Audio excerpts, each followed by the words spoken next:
Khairul Anwar Rahmat, peguam kita. Mulai sekarang kita nak panggil Datuk KA.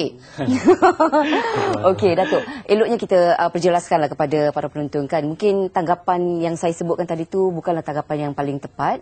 Ya, penjelasan yang sebenar-benarnya sekufu ataupun kafa'ah ni. Bismillahirrahmanirrahim. Terima kasih, Abi. Ya. Sebenarnya perkataan sekufu kafa'ah ni kita dah biasa dengar. Daripada datuk nenek kita, ibu bapa kita dulu kalau kahwin mesti cari yang sekufu. Ataupun dia tak suka orang tu kerana dia tidak sekufu. Memandangkan Abi tadi dah membuat satu mukadimah yang baik. Jadi saya cuba teruskan saja bahawa sekufu itu dari segi zahirnya bermaksud sama taraf ataupun hampir sama taraf. Jadi fuqaha, ahli ulama semua telah pun menghuraikan bahawa sekufu itu adalah satu keadaan di mana suami isteri itu keadaan tarafnya sama dari segi agamanya, keturunannya, hartanya dan taraf hidupnya. Itu yang dikatakan sekufu. Tapi persoalan yang lebih luas, adakah sama itu sama exactly? Sebab itu pepatah Melayu kata bagai pinang dibelah dua. Enggang sama enggang, pipit sama pipit. Duduk sama, berdiri sama tinggi, duduk sama rendah. Jadi itu sebenarnya adalah satu konotasi bahawa perimbangan itu kalau pinang itu dibelah dua nampaknya cocok. Maknanya kalau sebelah sini saling melengkapi lah. Saling melengkapi. Jadi timbul persoalan, adakah mesti sama segala aspek? Jadi Islam telah pun menghuraikan soal kafa'ah ini, soal sekufu ini, bahawa yang paling penting sekali adalah agamanya, kefahaman agamanya. Bahawa tidaklah sama seorang yang berilmu agama dengan seorang yang suka berpoya-poya. Jadi yang itu asas utama kepada kafa'ah ialah seorang suami haruslah memilih isteri yang agamanya sama taraf. Ataupun seorang isteri itu kalau dalam nak memilih pasangan hidupnya mestilah memilih bukan bersandarkan rupa, bukan berdasarkan harta, tetapi agamanya itu sama supaya mereka dapat melayari perkahwinan itu dengan baik. Itu asas dia. Oleh demikian kita rujuk kepada hadis Nabi Abi. Nabi kata, Nabi bersabda, wala tankihu an-nisa illa kafa'ah. Maksudnya janganlah menikah seorang wanita itu kecuali dia telah berjumpa dengan yang sekufu dengannya. Itu huraian awal kafa'ah ini. Okey, dan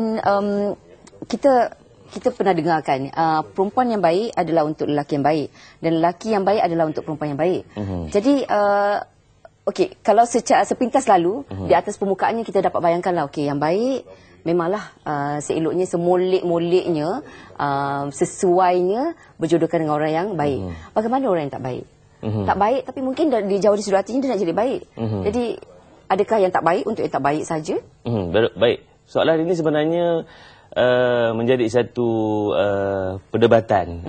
Adakah manusia itu selama-lamanya baik ataupun mereka yang tidak baik itu kurang berpeluang untuk jadi baik. Jadi dalam hal ini sebenarnya Islam meletakkan perkataan sekufu kafa'ah ini sebenarnya sebagai satu motivasi kepada lelaki terutamanya supaya sentiasa meningkatkan taraf agamanya, taraf karirnya, taraf harta bendanya. Jadi istilah baik itu merangkumi semua perkara sehingga menjadi motivasi kepada seorang lelaki memperbaiki. Sebagai contoh ya Bi, seorang lelaki yang berkahwin dengan seorang wanita yang kedudukan keluarganya lebih baik, maknanya sudah biasa dengan pembantu rumah, sudah biasa dengan fine dining, sudah biasa pergi bercuti luar negara setahun sekali. Tapi lelaki ini tidak mengambil motivasi untuk mengikuti jejak langkah keluarga isterinya. Jadi sudah tentu mereka akan setahun, 2 tahun boleh bertahan. Tetapi lama kelamaan perkataan sekufu itu timbul. Maka isteri itu akan teringat-ingat layanan keluarganya dulu, bagaimana bapanya dulu melayan keluarga sebagainya. Jadi lelaki ini tidak melakukan apa-apa, di situlah akan timbulnya masalah kafa'ah ini akhirnya yang menjadi punca, antara punca perceraian di kalangan. Ini teringat pula filem Antara Dua Darjat ni. Benar sekali. Satu P. Ramlee adalah satu pengkritik sosial yang tepat. Kalau kita lihat bagaimana P. Ramlee telah mengaplikasikan kafaah ini, sekufu ini dalam filem-filem Antara Dua Darjat, Penarik Beca, Ibu Mertuaku, di mana dia telah jelas menunjukkan bahawa lelaki yang taraf hidupnya lebih rendah kena berusaha. Jika tidak, akan ada masalah. Okey, kalau misal kata kita, apakah masalah-masalah timbul apabila pasangan itu tidak sekufu? Ada beberapa perkara yang menjadi persoalan utama kalau tidak sekufu. Apabila mereka mempunyai tahap pemikiran yang berbeza. Sebagai contoh, seorang lelaki datang dari keluarga ataupun datang dari latar belakang yang berpendidikan rendah. Sudah tentulah dia tidak dapat menyediakan suasana yang kondusif, yang positif dalam keluarga. Sebagai contoh, kalau hendak berbual, nak berbincang, topik-topik isu semasa, isu ekonomi, jadi lelaki itu tidak dapat mencapai standard bagaimana sepatutnya perbualan itu. Dan saya rasa bila kita ada masalah komunikasi, buatkan dua-dua pasangan tu frust lah. Sebab itu Islam kata sekufu itu merangkumi semua aspek. Jadi dalam proses perkenalan, biasanya kita galakkan supaya pasangan mengenali keluarga masing-masing dan menilai, terutamanya orang lelaki. Sebenarnya kafaah ni, Abi, adalah satu hak yang bertujuan melindungi wanita.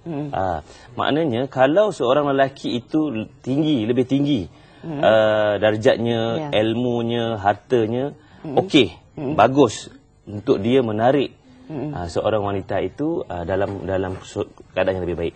Sebaliknya, kalau perempuan itu yang lebih baik, yang lebih tinggi darjatnya, yang lebih tinggi ilmu agama dan sebagainya, dan lelaki itu tidak berusaha, itulah akan adanya komunikasi breakdown itu, menyebabkan perceraian, pembalahan, pertikaian.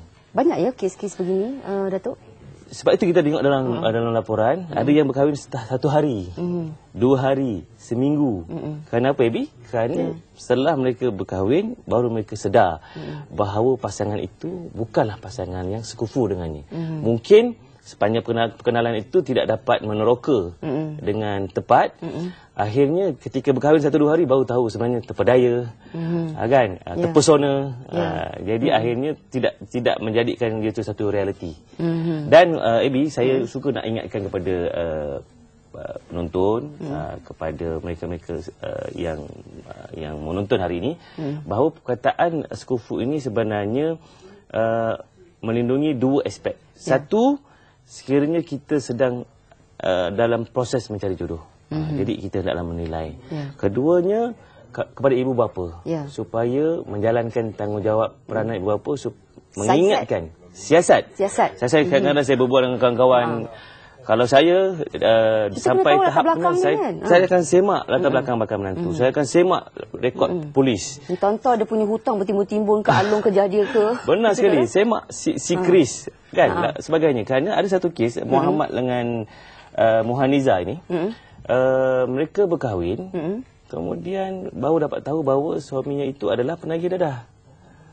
Jadi peruntukan undang-undang jelas dalam undang-undang keluarga Islam, Seksyen 13B, memberikan hak kepada wali, wali mujbir, iaitu ibu bapa pengantin perempuan itu, supaya memohon kepada mahkamah membubarkan perkahwinan. Dalam kes itu adalah penagih dadah. Atas kerelaan wanita itu, atau kalau wanita itu tidak rela pun, boleh.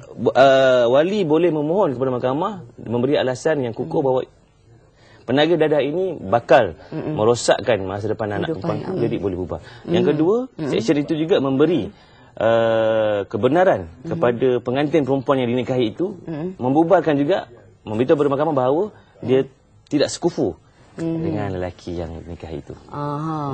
Okey, itu dia. Mungkin ada banyak lagi sebenarnya yang nak kita kupas berkaitan dengan sekufu kafaah ni, ya.